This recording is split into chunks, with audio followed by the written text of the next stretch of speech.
Good morning बेटा। स्वागत है आपका 8th क्लास सामाजिक विज्ञान ऑनलाइन क्लासेस में। आज हम पढ़ रहे हैं चैप्टर नंबर 8 महिलाएं जाति में सुधार। कल इसके भाग 1 में अपन ने पढ़ा था कि भारतीय समाज में 200 सालों पहले कौन सी प्रथाएं विद्यमान थी और किस तरह समाज सुधारकों ने उन प्रथाओं में सुधार किया। तो आज अपन उससे आगे पढ़ेंगे। सबसे पहला उल्लेख अपन करते हैं भारत में बाल विवाह के विरुद्ध कानून। जैसा कि हम सभी को पता है, भारत में बाल विवाह प्रथा विद्यमान थी। छोटी उम्र में लड़के लड़कियों की शादी कर दी जाती थी, शिक्षा की व्यवस्था नहीं होती थी।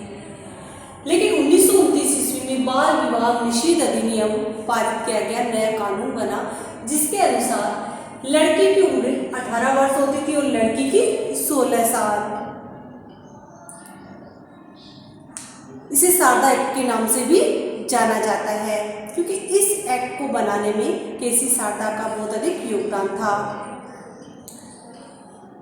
तो अपन ने जो स्त्री शिक्षा से संबंधित, महिला सुधार से संबंधित चर्चा की।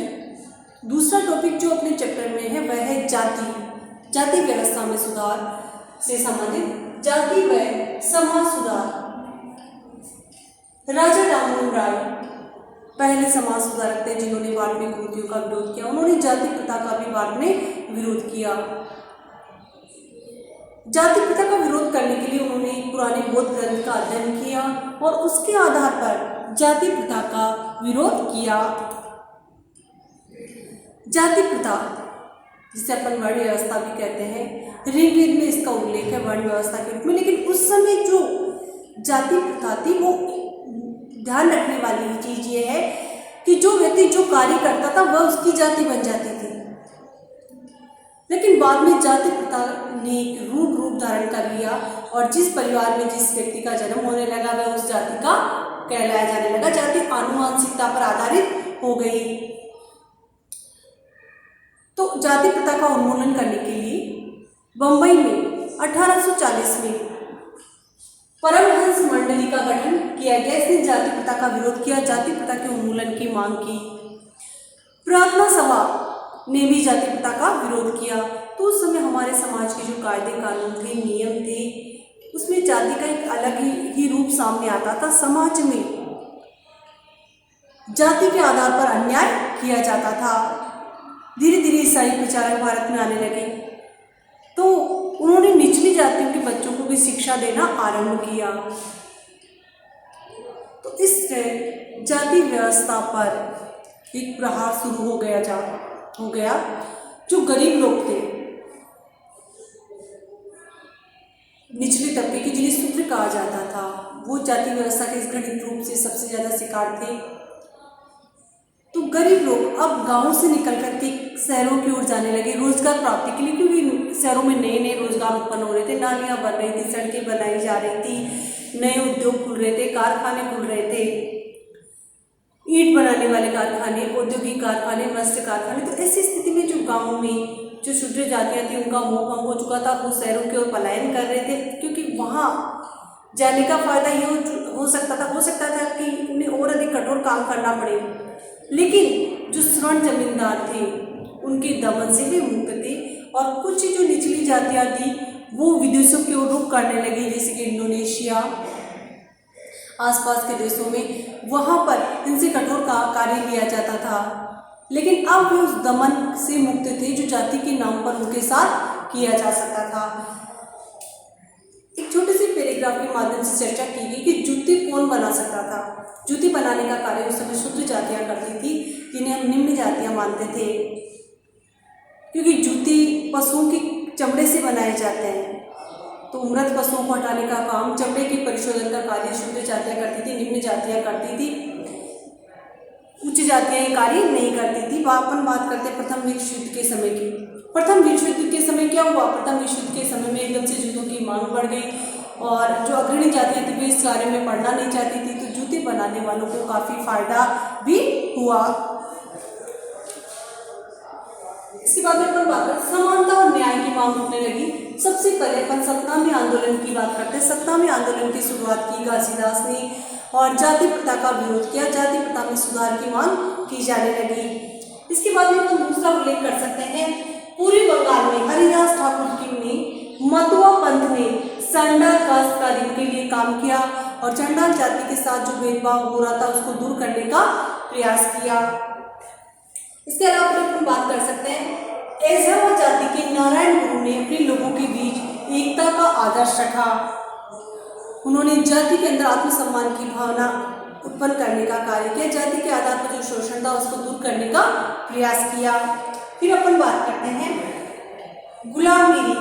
ज्योतिबा फुले सबसे मुखर नेता माने जाते हैं जिन्होंने जाति व्यवस्था पर प्रहार किया। 1827 में इनका जन्म हुआ। 1873 में इन्होंने अपनी पुस्तक गुलामगिरी लिखी, जिसमें अमेरिका के अंदर जो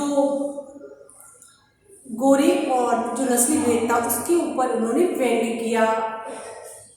तो इसमें जाति प्रथा पर धीरे धीरे कड़ा प्रहार होने लगा।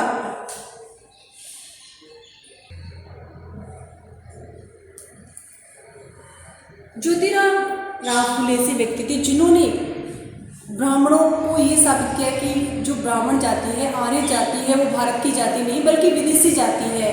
वो बाहर से आई है और यहाँ पर रहने वाली जो जातियाँ थी उन पर अपना आधिपत्य स्थापित किया है और इसको उन्होंने खुली चुनौती दी। अपनी पुस्तक गुलामगिरी में जो उन्होंने पुस्तक लिखी जिसको गुलामी कहा जाता है 1873 ईस्वी में, इस पुस्तक में उन्होंने अमेरिका में 10 सालों तक चले गृह युद्ध के बारे में उल्लेख किया और वहाँ पर जो दास प्रथा की समाप्ति की गई उसके लिए अमेरिका को धन्यवाद कहा और इसकी तारीफ की इस पुस्तक में और अमेरिकियों को अपनी पुस्तक समर्पित की कि किस तरह अमेरिका में दास प्रथा जैसी कुप्रथा को समाप्त कर दिया गया। तो भारत में भी इस प्रकार जो जाति प्रथा है, जो निम्न जातियों के साथ गलत व्यवहार हो रहा है, उसको समाप्त कर दिया जाना चाहिए। उन्होंने क्या किया, जो निम्न जातियाँ थी और जो अमेरिका के काले गुलाम थे, उन दोनों के जो शोषण को एक कर दिया, एक दूसरे से जोड़ दिया।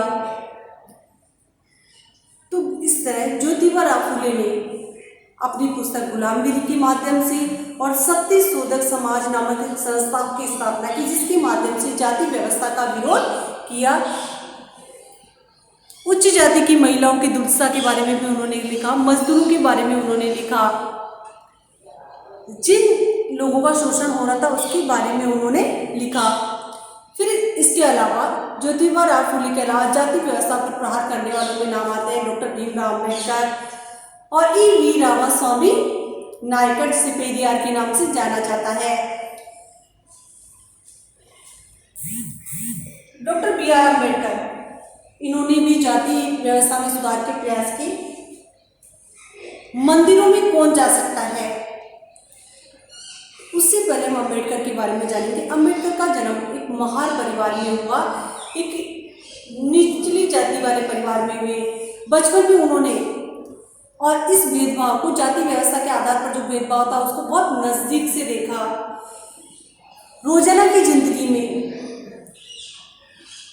उन्होंने देखा, उन्हें स्कूल में कक्षा के बाहर बैठना पड़ता था, क्योंकि उस समय ये व्यवस्था थी कि सवर्ण बच्चे जो होते थे वो कक्षा के अंदर बैठ करके पढ़ते थे और जो निचली जातियां होती थी वो कक्षा के बाहर बैठ करके अध्ययन करती थी। तो 1919 में भारत लौटे वो वकील बन करके और फिर उन्होंने भारत में जो जाति व्यवस्था से संबंधित बुराई थी इसको दूर करने का प्रयास किया। 1927 में अम्बेडकर ने मंदिर प्रवेश आंदोलन चलाया, क्योंकि जो उच्च जाति की स्वर्ण जाति के मंदिर थे उसमें निम्न जाति को प्रवेश की अनुमति नहीं थी। तो ऐसी महाजाति के लोगों ने अम्बेडकर के नेतृत्व में मिलकर के मंदिर प्रवेश आंदोलन चलाया, जिसमें इन्होंने ब्राह्मण जो पुजारी थे उनके मंदिरों में प्रवेश किया और जलाशय का पानी भी इस्तेमाल किया कि कुओं पर भी नीची जातियों को प्रवेश करने की अनुमति नहीं थी। 1927 से लेकर के 1935 के बीच अम्बेडकर ने 3 बार मंदिर प्रवेश आंदोलन चलाया और इस जाति व्यवस्था को दूर करने का प्रयास किया। उन्होंने ये दिखाने का प्रयास किया कि भारतीय जो समाज है इसमें जाति उत्पीड़न ने किस तरह जकड़ रखा है। फिर अपन बात करते हैं गीर ब्राह्मण आंदोलन, ई रामास्वामी पेरियार द्वारा चलाए गए आंदोलन की। गीर ब्राह्मण आंदोलन शुरू हुआ और इस आंदोलन को शुरू करने में जिसका योगदान था वह थे ई.वी. रामास्वामी नायकर। एक मध्यम वर्गीय परिवार में इनका जन्म हुआ था। अपने प्रारंभिक जीवन में वे सन्यासी थे और इन्होंने संस्कृत शास्त्रों का गहनता से अध्ययन किया था। बाद में वे संगीत के सदस्य बने, परंतु उन्होंने राष्ट्रवादियों द्वारा आयोजित की गई एक सभा में देखा कि वहां बैठने के लिए जातियों के हिसाब से व्यवस्था की गई है और ये बात उन्हें अखर गई। तो इस जो ये व्यवस्था थी इसमें निम्न जातियों उच्च जातियों के लिए अलग अलग बैठने का इंतजाम किया गया था। पेरियार की समझ में आ चुका था कि अछूतों को अपने स्वाभिमान के लिए खुद लड़ना होगा और जो जाति व्यवस्था का एक कलंक है, जाति भेद है, इसको दूर करने के लिए उन्हें खुद प्रयास करना होगा। पेरियार ने हिंदू वेद, पुराण, रामायण इन सब का अध्ययन किया और इस अध्ययन के बाद में उन ग्रंथों के माध्यम से ही ये साबित करने का प्रयास किया कि जाति व्यवस्था सही नहीं है। इन्होंने जाति व्यवस्था पर तीखे आक्षेप किए। महिलाओं के बारे में भी पेरियार ने लिखा कि किस तरह महिलाओं के साथ भेदभाव किया जाता है, किस तरह महिलाओं को आगे बढ़ने के अवसर मिल सकते हैं। तो आज जो आपका ये चैप्टर है इसमें जो प्रश्न बन सकते हैं हम उनका डिस्कशन करते हैं। सबसे पहला जो टॉपिक अपना था कि ब्रह्म समाज के संस्थापक कौन थे? राजा राममोहन राय थे। ब्रह्म समाज की स्थापना कब हुई? 1928 ईस्वी में हुई। फिर दूसरी अपन बात कर सकते हैं कि मंदिर प्रवेश आंदोलन किसने चलाया? डॉक्टर भीमराव अंबेडकर ने मंदिर प्रवेश आंदोलन चलाया। सत्यशोधक समाज की स्थापना किसने की? सत्यशोधक समाज की स्थापना ज्योतिबा राव फूले ने की।